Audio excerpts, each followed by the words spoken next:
आखाती देशातील युद्धाच्या भारताला झळा. गॅसच्या तुटवड्यामुळे राज्यातील विविध भागात हॉटेल चालकांना आर्थिक फटका. पुरवठा सुरळीत न झाल्यास अनेक हॉटेल बंद होण्याची शक्यता. हॉटेल व्यावसायिकांचा गॅस पुरवठा सुरू ठेवा. रेस्टॉरंट असोसिएशनचं केंद्र सरकारला पत्र. गॅस पुरवठा सुरळीत सुरू ठेवण्याची पेट्रोलियम मंत्री हरदीप सिंग यांना विनंती. संभाव्य गॅस टंचाईच्या पार्श्वभूमीवर शिर्डी साईबाबा संस्थान अलर्ट मोडवर. साई प्रसादालयामध्ये 20 दिवसांचा गॅस साठा.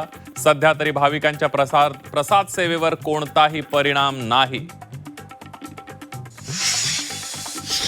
युद्धामुळे पंढरपूरच्या विठुरायाच्या प्रसादालयामध्ये आणीबाणी. संस्थानकडे मर्यादित सिलेंडरचा साठा. पर्यायी इंधनाचा वापर करण्याचा संस्थानचा विचार. अमेरिका, इस्रायल, इराण युद्धाचा संभाजीनगरातील उद्योगांना फटका. 30 कारखाने बंद पडण्याची शक्यता. आजारपणाने मृत्यू झालेल्या नागरिकाचा अपघात दाखवून 7.5 कोटी रुपयांचा विमा हडपण्याचा प्रयत्न. जळगावच्या 40 गावात मोठा कट उघड. 9 जणांना अटक. अहिल्यानगरमध्ये पोलिसांवर जीवघेणा हल्ला. टोळक्याकडून पोलीस हवालदाराला मारहाण. आरोपींविरोधात गुन्हा दाखल.